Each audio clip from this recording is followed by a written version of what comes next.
Y después de dar ese saludo, esa bienvenida, pueden tomar su lugar. Vamos a prepararnos para recibir la palabra de Dios hoy, para estudiar los siguientes pasajes juntos hoy, que vamos a estar en el capítulo 6 de Marcos y estaremos leyendo del versículo 14 hasta el 29. Pero antes de hacer eso, les quiero recordar que la semana que entra, el sábado a las 6:30, que es el 9 de marzo a las 6:30, tendremos servicio. ¿Dónde? En San Isidro, ¿no? Aquí en Hillside. Y el 16 también, que es el siguiente, bueno, en dos semanas, el sábado 16 de marzo a las 6:30 también tendremos nuestro servicio en San Isidro. Recordar solo que lo estamos haciendo porque estamos renovando nuestros baños y tenemos que cambiar nuestros aires del santuario y de salones de niños también, que ya llevan 30 años las máquinas, y gracias a Dios que nos dieron tanto tiempo de servicio y ahora estamos pidiendo otros 30 años de servicio. Ojalá que nos dé eso. Entonces, la siguiente semana, el domingo, no vamos a estar aquí. Si llegan, pueden llegar, pero trabajar con los contratistas y quizás nos cobren menos. No es cierto, no vamos a estar aquí, entonces no lleguen el domingo, el 10 o el 17 de marzo, porque no vamos a estar aquí. Porque el sábado a las 6:30 estaremos en San Isidro a las 6:30 de la tarde. ¿El qué? El 9 y el 16, ahí está. ¿Dónde? Ah, muy bien, son unos estudiantes muy buenos ustedes. Bueno, iglesia, vamos a entrar en lo que es el sermón de hoy. Si se acuerdan dónde estamos en nuestra historia, hemos visto que Jesucristo ha mandado a sus 12 discípulos a ir a predicar después de que Él fue rechazado en Nazaret. Él impuso sobre Nazaret el juicio de no hacer milagros ahí, entonces Él sigue llevando el mensaje a otros lugares. Le dice a sus discípulos: si no lo reciben en una ciudad, sacúdense las sandalias de la tierra de sus sandalias y sigan por otros lugares. Fue un ejemplo para ellos el decir que el mensaje del evangelio es muy urgente. Y hoy lo que vamos a ver es como discípulos y como aquellos que tenemos el mensaje del evangelio en nosotros, nosotros tenemos una responsabilidad, y esa responsabilidad es mantenernos en esa verdad siempre. Mantenernos en esa verdad siempre. No solo mantenernos en la verdad, sino también poder comunicar esta verdad con los demás. ¿Okay? Viendo que Jesucristo nos dice que va a haber persecución por causa de esta verdad. Va a haber persecución por causa del evangelio, porque la verdad del evangelio, les voy a decir dos cosas. La verdad del evangelio hace dos cosas, iglesia. Con aquellos que son incrédulos y no creen en la verdad, y con la iglesia, el evangelio causa una división entre nosotros y ellos, perdón. Y también el evangelio ofende, causa ofensa. ¿Por qué? Porque el evangelio nos causa reconocer que nosotros somos pecadores, destituidos a una eternidad sin Dios. Entonces necesitamos a un Salvador, quien es Jesucristo. Y el evangelio le dice al mundo que quiere ser autosuficiente, que no es autosuficiente, y ahí llega la ofensa. Va a ofender y va a dividir. Entonces, por causa de estas dos cosas, la verdad del evangelio nos va a causar persecución en nuestra vida.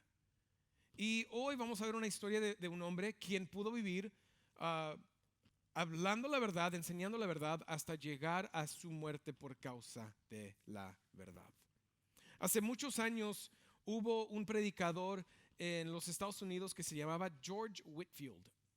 Y George Whitefield era uno de los predicadores mejores predicadores de su generación, y quizás de todas las generaciones que hemos tenido aquí en los Estados Unidos. George Whitefield tenía un gran amigo, y ese gran amigo era Benjamin Franklin. El problema es que Benjamin Franklin era una persona que se llamaba un deísta. Un deísta cree que un Dios existe, pero ese Dios es un Dios apartado, lejano de nosotros. Él no es un Dios personal.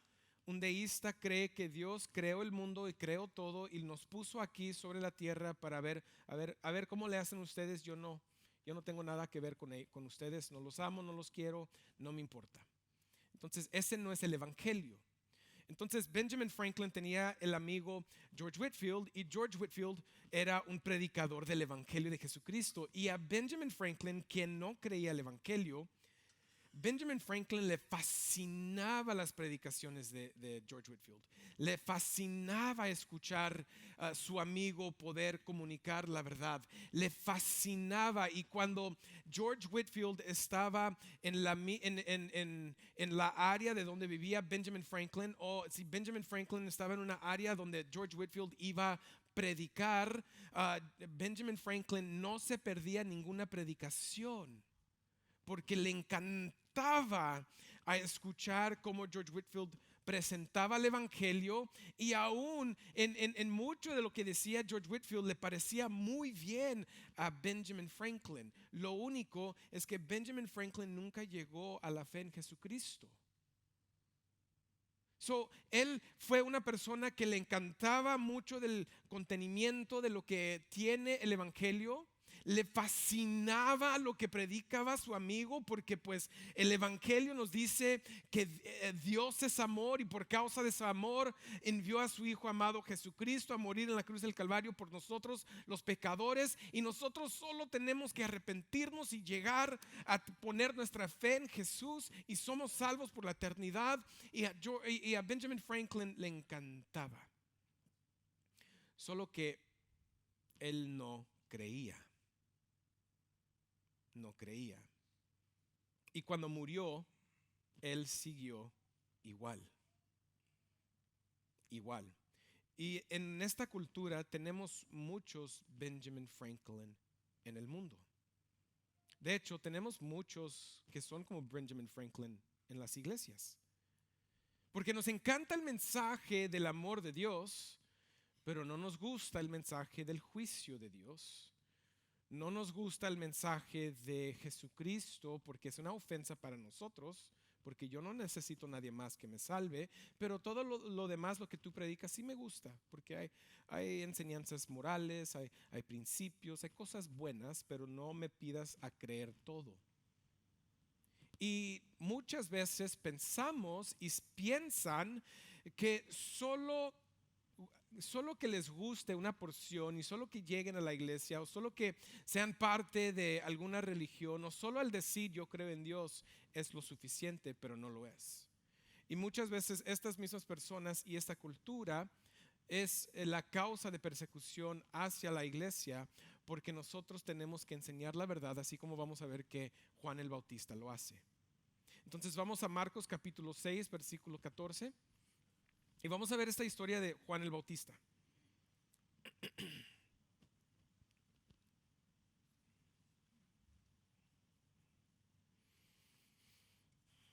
Dice en el capítulo 14, si tienen sus Biblias pueden voltear con nosotros. Si no, aquí tenemos los versículos aquí en la pantalla. Estamos leyendo de la NBLA, que es la Nueva Biblia de las Américas. Y dice esto. Dice, el rey Herodes se enteró de esto. ¿De qué hablaba? Está hablando de Jesucristo y los discípulos, de todo lo que estaban haciendo. Y dice, pues el nombre de Jesús se había hecho célebre, y la gente decía, Juan el Bautista ha resucitado de entre los muertos. Por eso es que estos poderes milagrosos actúan en él. Y dice, pero otros decían, es Elías. Y decían otros, es un profeta como uno de los profetas antiguos. Y al oír esto, Herodes decía, Juan, a quien yo decapité, ha resucitado. Porque Herodes mismo había enviado a prender a Juan y lo había encadenado en la cárcel por causa de Herodías, mujer de su hermano Felipe, pues Herodes se había casado con ella. Y Juan le decía a Herodes: no te es lícito tener la mujer de tu hermano. Herodías le tenía rencor y deseaba matarlo, pero no podía, porque Herodes temía a Juan, sabiendo que era un hombre justo y santo, y lo mantenía protegido. Cuando lo oía, se quedaba muy perplejo, perplejo, pero le gustaba escucharlo. Le gustaba escucharlo. Entonces, tenemos a tres personas dentro de esta historia. Una, a Jesucristo. Ya había llegado la información, ya había llegado el testimonio, ya había llegado la información de la persona que era Jesucristo, de lo que estaba enseñando, los milagros que estaba haciendo. Y por causa de esto, otra persona en esta historia que se llama Herodes, él estaba pensando que Jesús era Juan el Bautista resucitado, porque otras personas estaban diciendo que Jesús era Juan el Bautista o era Elías, un profeta de antiguas, porque él estaba enseñando con una autoridad y estaba haciendo milagros que se estaban viendo. Entonces, lo que sucede aquí es lo que estamos viendo en la historia, es que Herodes tenía vamos a decir, un respeto por la persona de Juan el Bautista. Herodes era una persona como Benjamin Franklin, que le encantaba escuchar a George Whitefield, y a Herodes le encantaba escuchar a Juan el Bautista. Pero Juan el Bautista, el mensaje de Juan era muy sencillo, era la necesidad de arrepentirse uno y vivir en la justicia de Dios. El arrepentirte significa que estás mal. El arrepentirte significa que estás en pecado y no estás bien con Dios. Entonces, el mensaje de Juan el Bautista también incluía una ofensa para otras gentes. Y aquí estamos viendo que el mensaje de Juan el Bautista había llegado con Herodes y con los demás, y hasta había llegado con la esposa del hermano de Herodes, quien Herodes ya había tomado como su mujer. Pero por causa de Juan el Bautista, Herodes no se podía casar con ella, porque Juan el Bautista fue un hombre de verdad, de principios, y él dice: yo voy a enseñar lo que es verdad, yo voy a decir lo que es verdad, y no cambiaré por causa de la cultura o por causa que un rey, quien es Herodes, se quería casar. Hace muchos años, una de las cosas que causó muchos problemas en Inglaterra fue cuando la iglesia le dijo al rey que podía hacer exactamente lo que Juan el Bautista le había dicho a Herodes que no podía hacer. Y la iglesia, para tomar poder con el rey de Inglaterra y para mantener ese poder político, le dijo al rey: ok, pues él se puede casar, y un sacerdote o un pastor o un reverendo de la iglesia los casó al rey y a alguien que no se debería casar, con cual el rey no se debería casar. Pero la iglesia, en vez de mantenerse como Juan el Bautista, dijo: no, si tú quieres, rey, tú hazlo. ¿Por qué? Porque el darle al rey lo que él quiere significa que el rey a ti te va a dar lo que tú quieres. Pero a Juan el Bautista no le importaban estas cosas. A Juan el Bautista le importaba el propósito de su vida, y el propósito de su vida era enseñar lo que era la verdad de la palabra de Dios y llamar a la gente a arrepentirse para preparar el camino para la persona quien Herodes está viendo, quien es Jesucristo. Y él no se movió de esa verdad. Él no se movió de esa verdad. Y nosotros en nuestra vida vamos a tener que reconocer que el seguir a Jesús nos va a costar algo. Si verdaderamente eres un discípulo de Él, eso significa que tu vida va a cambiar. Eso significa que ya no vas a estar en el mismo pecado. Eso significa que ya no vas a vivir de la misma manera. Eso significa que ya no vas a pensar de la misma manera, porque Romanos 12 nos dice que nosotros tenemos que transformar mediante la transformación de nuestra mente, ser transformados mediante cambiar de la mente por causa de la Biblia y la verdad de la palabra de Dios. Entonces, estas cosas deben suceder en la vida de un cristiano, y cuando suceden, estas cosas son ofensas para los demás. Hace unas semanas habíamos platicado que una ciudad no quería recibir al hombre que estaba endemoniado, pero Jesucristo lo liberó. No lo querían recibir porque estaban molestos, ofendidos que Jesús había hecho esto por él. Y para nosotros va a ser igual. Simplemente a ver nuestra manera de vivir. Y ahora sobre eso tenemos que agregar la palabra de Dios. Ahora tenemos que agregar la verdad. Ahora tenemos que llamarnos a vivir una vida de justicia porque la Biblia lo hace. La gente va a decir: no quiero escuchar lo que tú tienes que decir, y basta. Ya no van a ser tus amigos, ya no van a ser tu familia, ya no van a ser tu comunidad. Y muchos de nosotros estaremos dispuestos a vivir dentro de ese juicio que ellos ponen sobre nosotros, porque mejor vivir bajo el amor de Dios y el juicio del mundo que vivir bajo el amor del mundo y el juicio de Dios. ¿Me escucharon? Muchos van a estar dispuestos, pero algunos van a batallar. Algunos van a ser comedores. A mí me gusta este mensaje, a mí me gusta este amor. De hecho, a mí me gusta la comunidad y me tratan bien. Nos ha dado comunidad a nosotros, a mí, a mi esposa, a mis hijos. Pero no me pidas creer todo de lo que están diciendo, cuando todo lo que estamos enseñando viene de la Biblia. Y muchos nos van a perseguir por causa de la verdad. Y les voy a ser sinceros, algunos de ustedes aquí adentro lo van a poder vivir y algunos no. Algunos no. Porque algunos aquí son como Herodes. Pero espero, y mi oración es que la mayoría de nosotros podamos ser como los discípulos, como Juan el Bautista, quien estuvieron dispuestos a vivir por la verdad aún que haya persecución en nosotros. Entonces, ¿quién eres tú?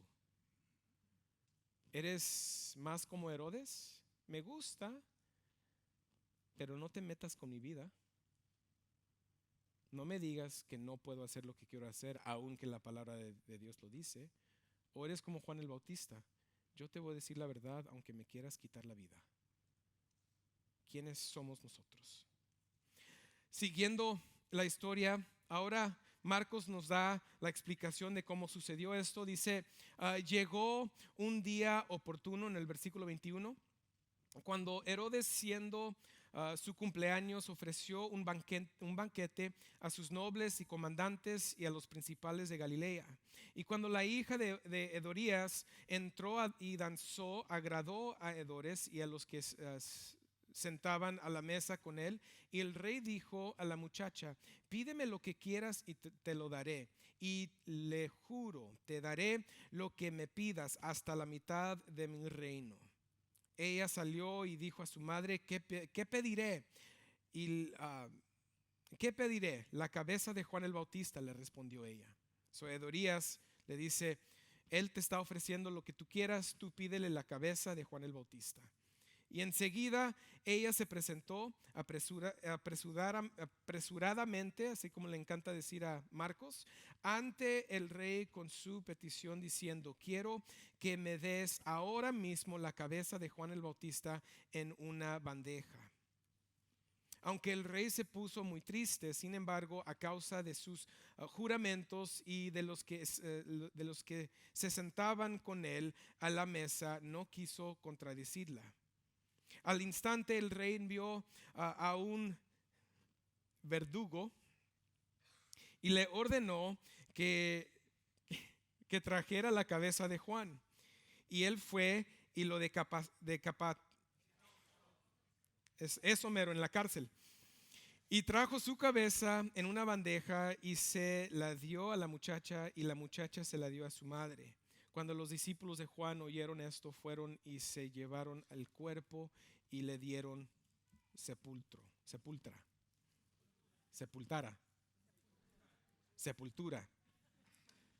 Quería estar seguro que estaban todavía despiertos. Y esta es la historia de cómo sucedió esto. ¿Cómo sucede que Juan el Bautista por fin Herodes le quitó la vida? Porque Herodes está un poco nervioso, está escuchando de Jesucristo y él está escuchando, ¿es él Juan el Bautista resucitado? Porque si sí, bueno, como que lo quiero ir a escuchar y a la misma vez me da miedo. Quiero ir a saber de él, pero a la misma vez me da nervios porque yo le quité la vida. Entonces Marcos nos está diciendo cómo fue que se le quitó la vida y vemos que hubo una fiesta, un celebrar de cumpleaños de Herodes. Puede ser el cumpleaños de su vida o el cumpleaños del aniversario cuando él tomó el trono. Y este Herodes estaba con sus capitanes, sus principales de Galilea y con comandantes nobles, y él por entretener a sus invitados, la hija de su amante entró a bailar por ellos y les gustó tanto que Herodes le dice: lo que tú me pidas te lo voy a dar. Y aquí, iglesia, es donde entró la oportunidad para Herodes para poder pedir la muerte de Juan el Bautista. ¿Por qué? ¿Por qué necesitaba oportunidad, perdón? Fue porque, de nuevo, Herodes respetaba a Juan el Bautista y no lo quería matar. Le encantaba escucharlo, pero sí lo quería tener preso, porque al tenerlo preso, su palabra y su mensaje ya no podía correr por toda la área. Pero él prefería tenerlo preso y no matarlo. Pero aquí su esposa le está pidiendo: mátalo. Entonces, ¿qué hace Herodes? Pues está en un momento donde él se ha jurado a decir: lo que tú me pidas te lo voy a dar. No puede decirle que no a la muchacha, porque en ese momento los capitanes, los nobles, los principales de Galilea, los comandantes, todos habían escuchado que él dijo: te juro, lo que tú me pidas te lo doy. Y ella regresa con su madre o con su mamá inmediatamente y le dice: ¿qué pido? Y fíjense, la mujer no quería el reino, porque al remover a Juan el Bautista, quizás ella pensaba: ahora puedo obtener el reino porque voy a ser su esposa legítimamente. Entonces le pide la cabeza de Juan. Pero de nuevo regresamos a ¿por qué la cabeza de Juan? Pues porque Juan el Bautista era un obstáculo para ella poder vivir en su pecado. ¿Por qué? Porque Juan el Bautista hablaba la verdad. Juan el Bautista hablaba la verdad. ¿Por qué es que la cultura ataca a la iglesia y a la palabra de Dios tanto? Porque el único obstáculo que tiene la sociedad y el mundo, sistema mundial, para poder hacer lo que ellos quieran, es la palabra de Dios dentro de la iglesia y el Espíritu Santo en nosotros. Nosotros somos el obstáculo para ellos. Por eso nos quieren callar, nos quieren quitar la voz. Por eso es que ya no quieren que la iglesia tenga una voz en la sociedad. Porque la voz nuestra es como la voz de Juan el Bautista, o debería ser como esa voz. La voz nuestra debería ser una voz de verdad, debería ser una voz de la justicia de Dios. La voz nuestra debería ser una voz del evangelio que salva al pecador. Pero esta sociedad en cual nosotros nos encontramos no es una sociedad que quiere ese mensaje, iglesia. Y quizás tú aún en tu casa, quizás tú aún en tus pláticas con tu esposa, con tu familia, con otros, aún quizás tú has luchado con la verdad diciendo: no puede ser, porque Dios no puede ser esto. Pero la Biblia claramente nos dice que Dios lo dice y Dios lo va a hacer o ya lo hizo. Entonces, para nosotros poder ver este texto, tenerlo en un tiempo en donde la verdad en los Estados Unidos por fin no había persecución para la iglesia aquí en los Estados Unidos, pero la iglesia ha perdido el poder. Y quizás, les digo la verdad, lo mejor que pueda pasar para la iglesia es perder el poder político. Porque históricamente, cuando la iglesia no tiene el poder político, es cuando hay más avivamiento en toda la tierra. Cada vez que la iglesia obtuvo poder político, se durmió y se ha dormido en la historia. Y por muchos años la iglesia en los Estados Unidos ha estado dormido. Y quizás ahora que estamos perdiendo esa voz y ese poder político, quizás ahora vamos a confiar más en Dios y en su verdad que en nuestros líderes políticos. Y quizás por causa de eso la iglesia va a regresar a Dios y va a vivir en sus verdades y va a vivir en su justicia, y no les va a importar qué persecución llegue, porque Jesús nos ha llamado ¿a qué? A tomar nuestra cruz y a seguirlo a Él. Cada uno de sus apóstoles fueron perseguidos y les quitaron la vida por el evangelio, y ellos con tanto anhelo y deseo, con tanta alegría lo dieron y lo hicieron. ¿Por qué? Porque esta verdad transformó sus vidas, así como ha transformado la nuestra. Y nuestro anhelo viendo este pasaje es que nosotros como iglesia podamos ser una iglesia que cuando nos digan tú tienes que decir esto, les vamos a decir no vamos a decir eso. Iglesia, va a haber gentes que van a llegar y les va a encantar nuestra iglesia por un tiempo, y luego nos van a pedir, ¿puedes casar a nuestros hijos en un matrimonio ilegítimo dado a la palabra de Dios? ¿Podrás casar un hombre con hombre, mujer con mujer? Les diré no, y ya se van a ir. O otros van a llegar, pastor, yo me quiero casar con esta mujer, pero yo soy divorciado y ella también, y no fue por los pasos correctos que dice la Biblia. Y pastor, ¿nos puedas casar? No. Y les he dicho que no. No, porque la Biblia nos dice que si yo hago eso, tú estarás en pecado y no te puedo llevar a vivir en pecado. Quizás un momento nos van a llevar a querer decir, iglesia, ya no hables de Jesucristo como el Redentor y el Salvador, y ahí les voy a tener que decir, quítame la vida, porque no lo puedo hacer. Porque mejor es vivir en el amor de Dios y en el juicio del mundo, que en el amor del mundo y el juicio de Dios. Iglesia, no nos podemos hacer para atrás. Tú tienes el Espíritu Santo en ti, yo lo tengo en mí, y no importa lo que pase, ese Espíritu Santo nos va a dar el poder para poder vivir y sobrepasar lo que tenemos que sobrepasar, quizás hasta el momento de estar frente a frente, cara a cara con Jesucristo. Pero no nos podemos hacer para atrás. No podemos cambiar de ideas. Y eso es lo que está pasando. Pasó en la iglesia metodista, pasó en la iglesia, ha pasado en la iglesia presbiteránea, ha pasado en la iglesia carismática, y últimamente también pasó en la iglesia católica, donde el Papa se ha levantado a decir que ahora la iglesia católica va a bendecir a una pareja, hombre y hombre, o mujer y mujer, homosexual.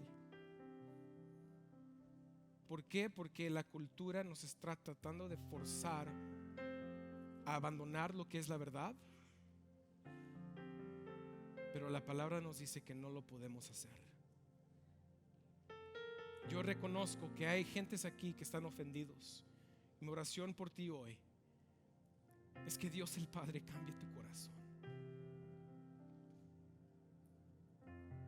porque la paz verdadera viene de Él, no viene de la religión, viene de Él por medio de su Hijo amado Jesucristo.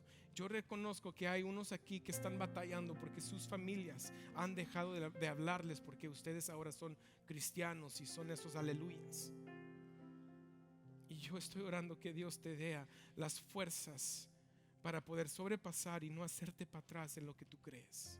y creerle a Él más que a los demás.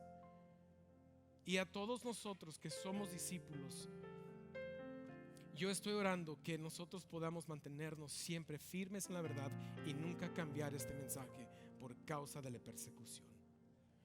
El punto del sermón hoy es esto: debido a que se nos ha dado la verdad de Dios, debemos compartirla incluso cuando surge la persecución.